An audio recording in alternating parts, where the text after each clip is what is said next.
வணக்கம் மக்களே, நான் உங்கள் உதயா.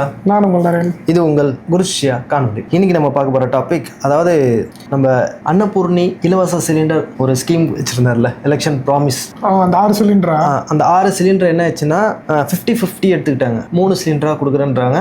அந்த 3 சிலிண்டரும் பார்த்தீங்கன்னாக்கா ஒரு அதான் அந்த சிகரெட் பாக்கெட்டு, சரக்கு பாக்கெட்லாம் வைக்க சொல்ல கண்டாஷியஸ் டு ஹெல்த்னு சொல்லிட்டு கீழே குடி போதை, அதாவது குடி வந்து உடலை கெடுக்கும்னு சொல்லி கீழே குட்டியாக எழுதுவாங்களே, அது என்ன சொல்லுவாங்க, அது எழுதுறத வார்னிங் சைனா, வார்னிங் சைனு, நோட்டீஸு, இது மாதிரி எழுதி வைப்பாங்க. அந்த மாதிரி இவர் கொடுத்த ப்ராமிஸ்க்கெல்லாம் ஒரு வார்னிங் சைன் கீழே, அது பேர் தான் 2.5 லட்ச ரூபா சம்பளம் இருக்கவங்களுக்கு கீழே வருடத்துக்கு 2.5 லட்சம் சம்பளம் இருக்குதுன்னு வச்சுக்கேன். ஒரு குடும்பத்திற்கு ஒரு தலைக்கு இல்லை, ஒரு குடும்பத்தில் 2.5 லட்சத்துக்கு கீழே சம்பளம் இருக்கிறவங்களுக்கு மட்டும்தான் 3 சிலிண்டரும். அந்த 3 சிலிண்டரும் வந்துட்டு டைரெக்டாக காசு தர மாட்டாங்களாம். நீங்கள் வந்துட்டு சிலிண்டர் கம்பெனிலேருந்து வாங்கினதுக்கப்புறமா அந்த கம்பெனிலேருந்து அவங்க அதை தரவு எடுத்து அந்த கம்பெனி அது உங்கள் அக்கௌண்ட்டுக்கு டைரெக்டாக, நம்ம வாங்குறவங்களோட அக்கௌண்ட்டுக்கு டைரெக்டாக வந்துருமா. அது வரலன்னா அதுக்கு வர போய் சாகணும். நெக்ஸ்ட்டு கேளு, எப்படி வரும் பாரு, இத்தனை நாளாக பார்த்துட்டு இருந்தோமே. சரி, அது ஓகே.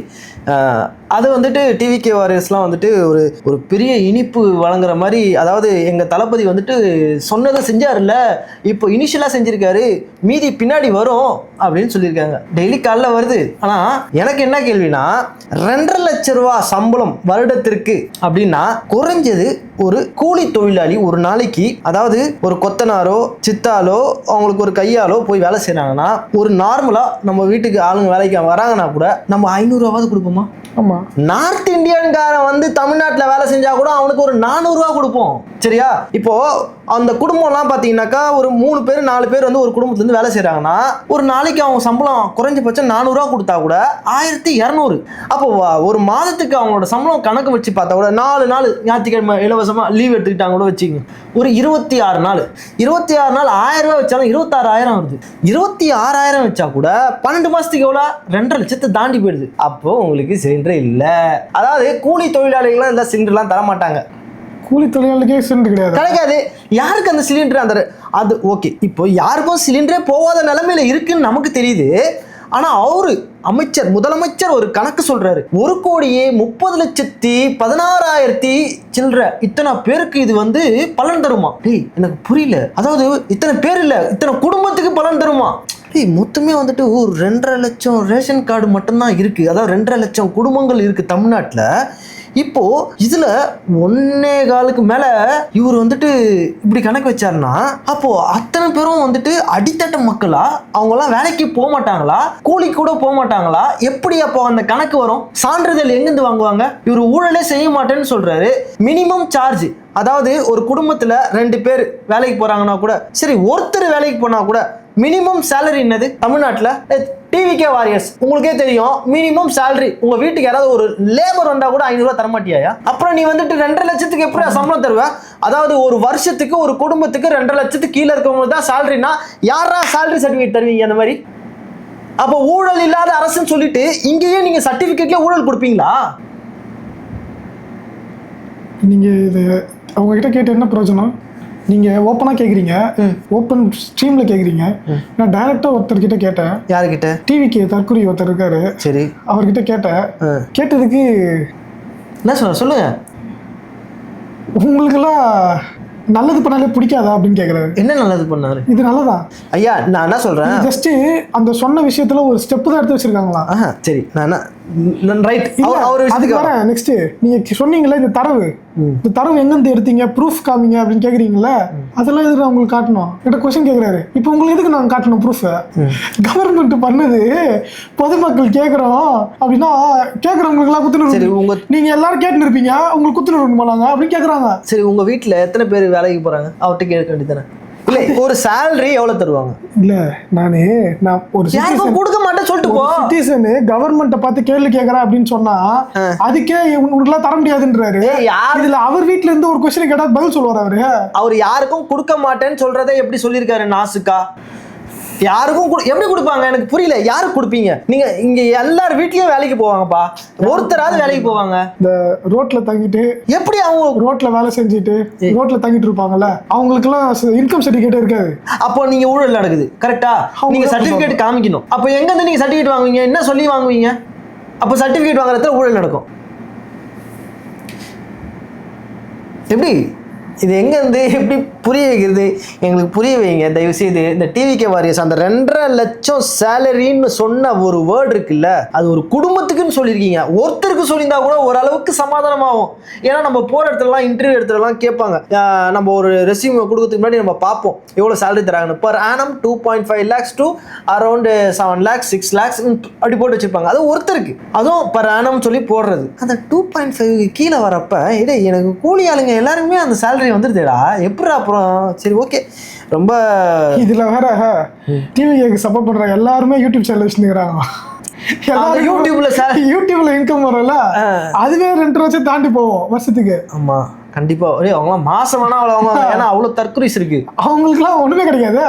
ஆனா என்ன சொல்லுவாங்க, சரி ஓகே எங்க தளபதி வந்து இல்லாதவங்களுக்கு வந்து தமிழ்நாட்டை முன்னேற்றத்துக்கு வந்திருக்காரு, நாங்க அவருக்கு சப்போர்ட் பண்ணுவோம். சரி ஓகே, இன்னொன்று நான் சொல்லிடுறேன். ஓகே நீங்கள் சப்போர்ட் பண்ணுங்க, என்ன வேணாலும் பண்ணுங்க.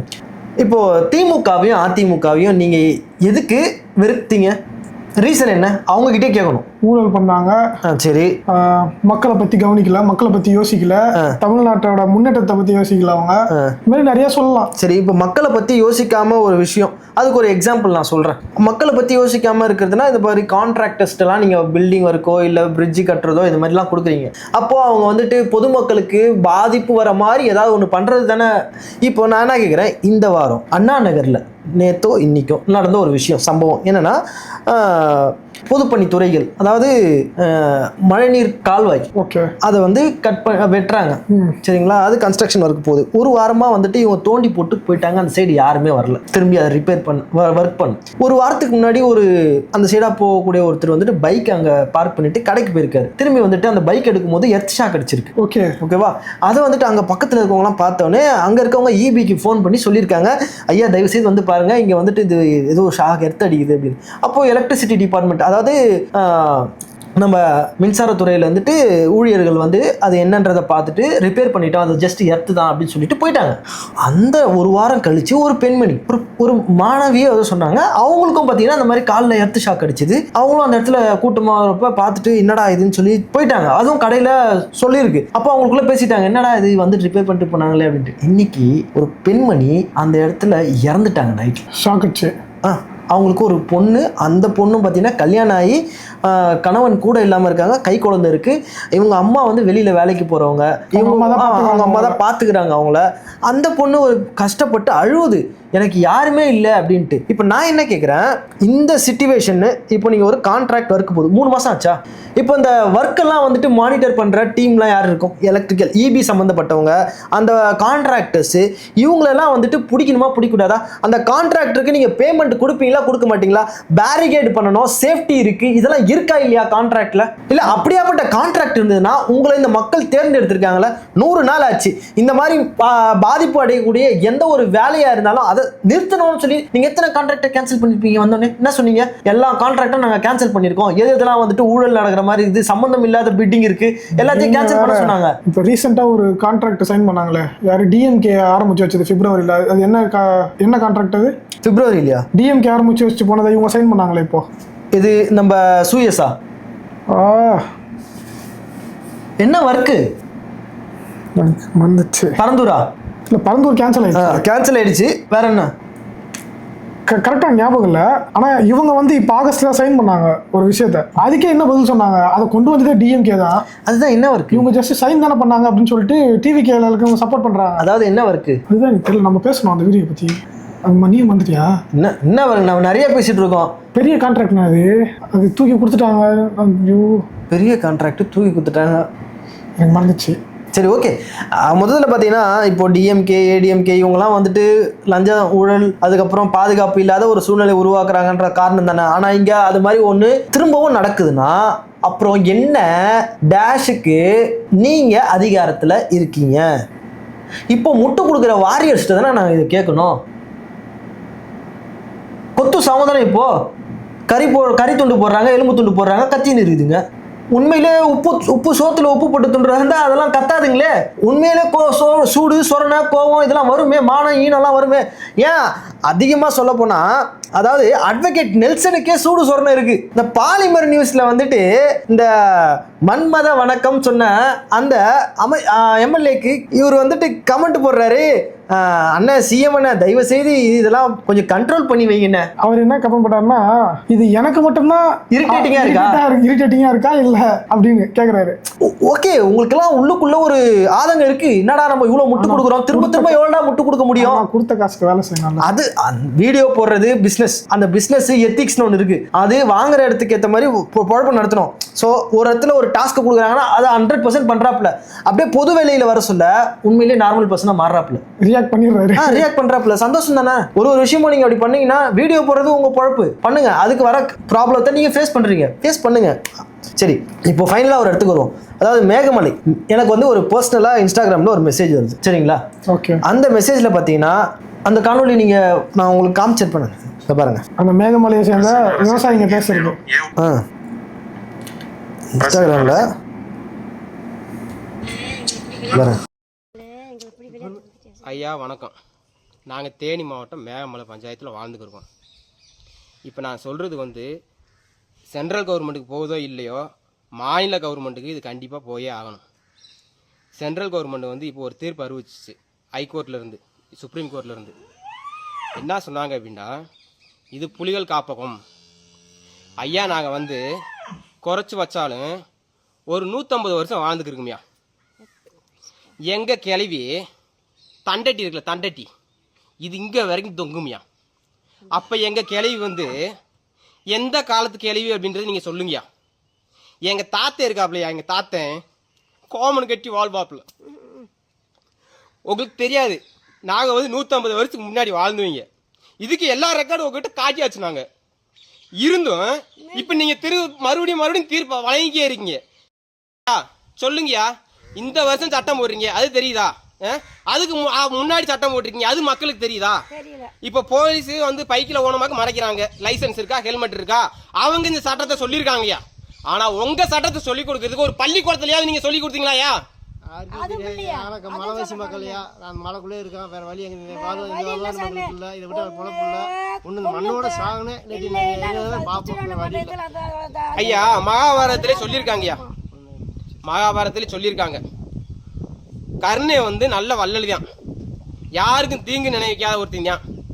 ஆனா பாஞ்சாலி சேலையை பிடிச்சி கிழிக்கும் போது சும்மா இருந்த ஒரே காரணத்துக்காக உனக்கு தண்டனை வாங்குறான்னு கிருஷ்ணன் சொல்லுவாரியா. மகாபாரதத்திலிருந்து ஒவ்வொன்றா எடுத்துக்குவாங்கயா. அன்னைக்கு இருந்த மகாபாரமும் இன்னைக்கு இருக்கிற மகாபாரமும் ஒண்ணுதானியா. அன்னைக்கு இருக்கிற திருக்குறளும் இன்னைக்கு இருக்கிற திருக்குறளும் ஒண்ணுதானியா. தீயினால் சுட்ட புண் உள்ளாறு மாறாது, நாவினால் சுட்ட புண் ஏயா சொல்லியிருக்காங்க. அதுக்கப்புறம் துப்பாக்கியால் சுட்ட புண் துப்பாக்கியால் ஆறாது அப்படின்னு ஏயா சொல்லல. இன்னைக்கு பாட்டி சேவனை வச்சுக்கிட்டு நாங்கள் சுடுவோம்யா அப்படின்ட்டு, பாட்டி சேவன் சுட்ட புண்ணு ஆறு அப்படின்னு எதுக்கு இன்னைக்கு திருக்குறள் வரல உங்களுக்கு? எதுக்கியா வரல? அப்பா அப்டேட் பண்ணணும் அப்படின்டா, அதை வந்து மக்களுக்காக தெரிவிக்கணும்யா. இப்போ வந்து 2006 வந்து நீங்க அறிவிச்சிங்க, ரைட்டு, வனத்துக்கு ஒரு உரிமை கொடுங்கண்டு. ஆனா இப்ப வந்து என்ன தீர்ப்பு சொல்லியிருக்கீங்க? வாழக்கூடாது.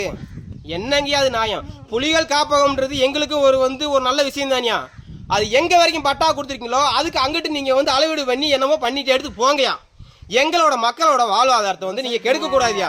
தயவு செஞ்சு வேண்டி கேட்டுக்கிறோம்யா, எங்களோட வாழ்வாதாரத்தை தயவு செஞ்சு கெடுக்காதீங்க. அப்படி கெடுக்கணும் முடிவெடுத்தா 2வது நடவடிக்கை, வனப்பகுதியில் இருக்கும் அனைவரும் வெளியேற வேண்டும் என்று குறிப்பிட்டால் அனைவரும் மருந்து கொடுத்து சாவும். அதுக்கு உச்சநீதிமன்றம் உச்சநீதிமன்றம் மட்டும் காரணம். ஆமாம்யா, 5 கோடி மக்கள் கிடக்கு, 5 கோடி மக்கள் நீங்க தான் அதுக்கு சொல்லணும்.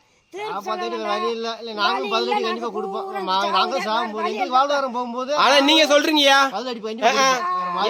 நாங்க வந்து 10 அடி குடிப்போம் அப்படின்னு நீங்க எதிர்பார்க்கறீங்க. அந்த இது மட்டும் கண்டிப்பா நடக்காது. நான் எப்படா அடிப்பேன், நம்ம ஷூட்டிங் ஆர்டர் கொடுத்து டாடான்னு சுடுவோம் அப்படின்ற எண்ணத்தை தயவு செஞ்சு மறந்துருங்கயா. நாங்க அடிக்க மாட்டோம்யா, மருந்தை கொடுத்து சாவோம்யா. இது ஃபர்ஸ்ட் விதையா. இதே மாதிரி வீடியோ டெய்லி வரும்யா. ஒவ்வொருத்தரும் வாக்குமூலம் கொடுப்பாங்க, உச்சநீதிமன்றம் காரணம், உச்சநீதிமன்றம் தான் காரணம், ஒவ்வொருத்தரும் வீடியோ பதிவு பண்ணுவாங்க. எத்தனை கோடி மக்கள் கிடக்கு, பூரா மழை கஞ்சிலாம தண்ணிலாம. எனக்கு ஆமாம், எனக்கு என்ன தோணுச்சுன்னா, இதை பார்க்கும்போது அதாவது நம்ம காட்டை, கடல், இயற்கையை அழிச்சு தான் நம்மளே வாழ்ந்துட்டுருக்கோம். ஆமா. அதாவது உலகம் உருவாக சொல்ல இங்கே டெவலப்டு சிட்டிஸ்லாம் இல்லை, ரோடுலாம் இல்லை. மனிதனால் உருவாக்கப்பட்டது தான் ரோடும் சரி, இந்த பிரிட்ஜு, இந்த ட்ரெயின், இந்த காரு, இதெல்லாம் இயற்கையிலே சார்ந்து வளர்ந்தவங்கலாம் எங்கே இருப்பாங்க? உதாரணத்துக்கு காடு சென்டினென்டல் தீவுன்னு ஒன்று இருக்குது. அதுக்குள்ள மனிதன் நம்ம வெளியிலேருந்து மனிதன் உள்ளே போக முடியாது, உள்ளே இருக்க மனிதன் வெளியில் யாருக்கும் எங்கேயும் வர்றது கிடையாது. அதாவது அவனால யாருக்குமே பாதிப்பு இல்லை. ஒரு உதாரணம் எதுக்கு சொல்கிறேன், சென்டினென்டல் தீவில் இருக்கிறவங்களால யாருக்கும் பாதிப்பு இல்லை. ஆனால் நம்ம அங்கே போனால் அவங்களுக்கும் பாதிப்பு இருக்கு. அவங்களுக்கு பாதிப்புன்றதை விட அவங்க வந்து நாங்கள் தனியாக இருந்துக்கிறோம், எங்களை வந்து நீங்கள் எதுவுமே பண்ணாதீங்க, நீங்கள் வந்தீங்கன்னா, அதாவது அவங்களே கடவுள் அவங்களுக்கு ஒரு விஷயம் கொடுத்துருக்காருன்னு நினைக்கிறேன். என்னன்னா, டேய் உலகத்திலேயே நீங்கள் மட்டும்தான்டா உண்மையிலேயே கடவுளின் பிள்ளைகளாக இருக்கீங்க, இங்கே மற்றவங்க எல்லாம் சாத்தானின் பிள்ளைகள். அவங்களோட பணத்துக்காகவும் பொருளுக்காகவும் வாழ்ந்துட்டு இருக்காங்க, நீ இயற்கைக்காக வாழ்ந்துட்டு இருக்க, இயற்கையோட நண்பனாக வாழ்ந்துட்டு இருக்க. இங்கே மோஸ்ட்டாக வந்து உலகத்தில் இருக்கவங்க எல்லாரையும் சொல்ல, அதிகமான நபர்கள் ஏதோ ஒரு விஷயத்துக்கு பொருளாதாரத்துக்காக ஒரு ஆசைப்பட்டு தன் குடும்பம் நல்லா இருக்கணும்ன்ற ஒரே ஒரு சிச்சுவேஷன், தன்னோட ஒரு கம்பெனி நல்லா இருக்கணும், தன்னோட முதலாளி நல்லா இருக்கணும், இப்படிதான் அவங்க வாழ்ந்துட்டு இருக்காங்களே தவிர்த்து இந்த மாதிரி வாழ்க்கையை வாழ்ந்துட்டு இருக்கவங்கள மதிக்க கூட மாட்டாங்க. ஆனால் நிறைய படம் எடுக்கிறாங்க. என்னன்னா, இந்த காட்டில் வாழ்றவங்கள கொல்றது, போலீஸ் உள்ள போய் கவர்மெண்ட் உள்ள போய் கூட்டமாக சுட்டு கொல்றது, மொத்த காட்டையுமே அழிச்சு மக்கள் எல்லாத்தையும் சாவடிக்கிற மாதிரி நிறைய படத்தில் காட்டுறாங்க. காட்டிட்டு இதெல்லாம் தப்பு அப்படின்னு சொல்றாங்க. எதுக்கு எதாவது சொல்றாங்கன்னு எனக்கு தெரியல. அது கதை. அதாவது டைரக்டர் படம், அதாவது மக்களோட மனநிலையை புரிஞ்சுக்கிட்டு படம் எடுக்கிறாங்க. அரசியல் வந்து மக்களோட மனநிலைலாம் இல்லை, அதில் வச்சு விளையாடுறாங்க. ஓகே, இதுக்கு என்ன பதில் சொல்ல போறாங்க? இப்போ இவங்க தமிழ்நாட்டுக்குள்ள தான் இருக்காங்க, தமிழ்நாட்டோட மக்கள் தான் இவங்க. இதுக்கு முதலமைச்சர் என்ன பதில் சொல்ல போறாங்க? எனக்கு என்ன தோணுச்சுன்னா, இப்போ பரந்தூர் விமான நிலையம் ஒரு நல்ல விஷயம், பரந்தூர் விமான நிலையம் வரக்கூடாதுன்றதுக்காக முதலமைச்சர் வந்துட்டு ஒரு முடிவு எடுத்துட்டு வந்தார், சட்டமன்றத்தில் நிறைவேற்றி கேன்சல் ஆயிடுச்சு. ஆனா அந்த இடத்துல விவசாயம் பண்ண போறாங்களா இல்ல இண்டஸ்ட்ரியல் வரப்போதான்றது தெரியல. அங்க ஏரி வெட்டி இயற்கைக்காக ஒரு இயற்கை விவசாயம் பண்ற மாதிரி ஒரு சூழ்நிலையை உருவாக்கினா ஓகே. ஆனால் என்ன பண்ண போறாங்கன்றது தெரியல. அந்த ஒரு விஷயத்துக்காக முதலமைச்சர் அங்க வந்து நின்று இருந்தாரு. அதே முதலமைச்சர் இந்த மேகமலை விஷயத்துக்காக தேனி மாவட்டம் ஏறி போய் நின்று மக்களா கை கொடுத்து நின்று இருந்தா ஓகே. எனக்கே வந்து எனக்கு என்ன தோணு இருக்கும், நம்ம தான் அவரை விரும்புகிறோம், உண்மையிலேயே அவரு மனுஷனுக்காக தான்டா வந்திருக்காரு, நம்ம தமிழ் மக்களுக்காக தான்டா வந்திருக்காரு அப்படின்னு ஒரு மன ரீதியா ஒரு திருப்தியாவது இருந்திருக்கும். எனக்கு ஆல்ரெடி உங்களை பார்த்தாவே எனக்கு பிடிக்கல. ஆனா இது மாதிரி விஷயம் முன்னாடி வேணா வந்திருப்பாரு இப்படி இருந்தா. ஆனா எலெக்ஷன் முடிஞ்சிச்சுல, அது வந்து ஏதோ அப்படி பார்க்க சொல்ல இந்த கோல் ரீச் ஆச்சு. இந்த பிளே கார்டு ஒன்று இருக்குல்ல, பரந்தூர் விமான நிலையம் கார்டு நம்பர் 1, அப்புறம் நம்பர் 2 மேகமலை கார்டு, அப்படி அந்த மாதிரி வச்சிருந்திருப்பாங்க. இந்த மக்கள் இந்த கார்டு வச்சு விளையாடுறது அரசியல். என்கிட்ட ஒரு ஆயுதம் இருக்குப்பா, அதுதான் பரந்தூர். என்னன்னா இப்ப சொன்ன மாதிரி அவங்க மேபி சப்போஸ் பிரச்சனையாகி அவங்க யாரோ ஒருத்தவங்களோட உயிர் போயிடுச்சுன்னா அதுக்கப்புறம் போய் நிப்பாரு. சொல்லிட்டாங்களே, மருந்து குடிச்சிருன்னு சொல்லிட்டாங்களே. அதாவது கத்தி படத்துல அந்த 5 பேரா அந்த தண்ணியில நின்று கழுத்து சாவாங்களே, இன்னைக்கு ரியல்ல நடக்க போறதுன்னு சொல்றாங்க. இதை தடுக்க படத்துல நீங்க கம்முன்னு இருந்துட்டீங்க, ரியல்லியா நீங்களே சொல்லுங்க. இல்ல அத வீடியோல பார்த்துட்டு அப்படியே ஒரு மாதிரி அப்படியே எமோஷனல் ஆகி அழுவாரு, பார்க்கவே முடியாத மாதிரி. இப்போ இந்த வீடியோ இருக்குது, இவங்க பண்றதுக்கு முன்னாடி தடுக்கிறதுக்கான பவர் இருக்கு. சிஎம் சட்டமன்றத்தில் சௌமியா அன்புமணி வந்துட்டு பேசும்போது நமக்கே அழுக வருது, சம்டைம்ஸ் வருது. ஆனால் விஜய் பார்த்துருக்கீங்களா? இல்லை சார், நான் நிறைய வாட்டி பார்த்துருக்கேன். சௌமியா அன்புமணி பேசும்போது அவன் சீரியஸாக தான் கேட்டுட்டு இருப்பார். நான் என்ன கேட்குறேன், ஒரு ஏழை விவசாயி இப்படி கஷ்டப்படுறான்றப்ப நீங்கள் சீரியஸாக கேட்குறீங்க. நீங்கள் அந்த ஃபீலிங்ஸை நான் என்ன கேட்குறேன், உங்களுக்கு கண்ணு கலங்குற மாதிரி உங்களுக்கு எங்கேயும் தோணலையா? அது படத்துல ஆக்டிங்கும் வரும், அதுக்குன்னு எல்லாம் ரியல் லைஃப்ல உட்காந்து. ஆனால் இங்கே சிரிப்பு நிறைய வருது, பார்த்துருக்கீங்களா? காமெடி சொன்ன மாதிரி சிரிப்பு. பாத்ரூமு, அப்புறம் பின்னாடி வந்துட்டு சொம்படிக்கிற டீம் இருக்குல்ல, புகழ்ந்து தள்ளுற டீம் இருக்குல்ல, அந்த மாதிரி ஏதாவது ஒன்று பாடினா சிரிப்பாரு, சந்தோஷப்படுவாரு, குஷி ஆயிடுவாரு. இது எஜமான்ற ஒரு தலகணம் இருக்குல்ல, எஜமான ஐயா. ஆனா அப்படி இல்ல யாரும். ஐயோ, தலகணம் இருக்கிற மாதிரி தெரியல, இவருக்கு தற்பெருமை தான் இருக்குது, தான் தான் எல்லாம் அப்படின்னு. அதுதான் அவர் பெருமை தான் பண்றாரு. பவர் இருக்கு. அதுதான் தலகணும், அதான் தலகணும். மக்களுக்காக அரசியல் பண்ணுவாங்க, மக்களுக்காக சேவை செய்யுங்க, உங்களை எல்லாருமே வாழ்த்துவாங்களே. அதாவது அந்த 107 எம்எல்ஏ உங்களை பாடி வாழ்த்துறது முக்கியம் இல்ல, மக்கள்ல இப்ப மேகமலை மாதிரி பாதிக்கப்படக்கூடிய மக்களை நீங்க பாதுகாத்து அவங்க உங்களுக்காக ஐயா தெய்வமே உங்களை வணங்கணும் அந்த அளவுக்கு நீங்க மாறினா சந்தோஷம். எனக்கு தெரிஞ்சு நீங்க வந்து கடைசி வரைக்கும் 107 எம்எல்ஏஸ் தான் உங்க காலில் வந்து ஊந்து சீட்டு கேட்பாங்க. அடுத்தது அவங்க யார் எதிர்பார்க்கறா இதை? யாரு நினைச்சு கூட பார்க்க மாட்டாங்க. நீ இப்படி சொல்லி இருக்கணும் அவ்வளவுதான். இதை மக்கள் இதை அவங்களுக்கு ஓட்டு போட்டவங்க கூட எதிர்பார்க்க மாட்டாங்க. இதை அவங்களாம் சாவணும் பரவாயில்ல, உண்மையிலேயே அவன் செத்தா என்னன்னா அவங்களுக்கு ஓட்டு போட்டவங்க அவங்க கண்டுக்காம அவங்களுக்கு ஏதாவது ஆச்சுன்னா கூட நீங்க தான் ஓட்டு போட்டீங்க அப்படின்னு சொல்லிட்டு விட்டுலாம். இந்த மக்களோட வாழ்க்கையெல்லாம் போகும். அந்த மக்கள் நீங்க சொல்ற மாதிரி இப்போ கரூர் சம்பவம் எடுத்து நான் பார்க்கும்போது எப்படி நினைக்கிறேன்னா, என் குழந்தை செத்து நான் வந்து விஜயை பார்க்குற எனக்கு ஒரு வாய்ப்பு கிடைச்சுன்னா எனக்கு சந்தோஷம். அப்படிதான் இருந்தது, அப்படிதான் அவங்க நினைச்சுக்கிட்டாங்க. அப்படி இருக்க சொல்ல மேகமலையில இருக்க 5000 குடும்பங்கள் 98 கிராமங்கள் ஊர் இதெல்லாம் வந்து அவங்களுக்கு முக்கியமா இருக்கும்னு நான் நினைச்சு கூட பார்க்கல. அவங்களாம் முக்கியமே இருக்காது, அவங்களோட மனப்பான்மையே வேற. அவங்களாம் வந்துட்டு திரை கவர்ச்சியை பார்த்து திரையை வந்துட்டு அவங்க வாழ்க்கையா நினைச்சு வாழ்ந்த ஒரு கூட்டம். அது அந்த கூட்டம்ன்றது நான் வந்து எப்படி பாக்குறேன்னா, இந்த தமிழ் சமூகத்துக்கு ஒரு தீங்கான ஒரு டீமா நான் பாக்குறேன். தீங்கான டீம்னு அங்க டீம் மட்டுமா ஒரு சின்ன டீமா இருக்குது. எனக்கு அந்த டீம் பெரிய கூட்டம், அந்த டீம் எனக்கு தெரிஞ்ச அந்த டீமை அடிக்கிறதுக்காக எப்படிப்பட்ட டீம் ஆப்போசிட்ல உருவானாலும் சந்தோஷம் தான்.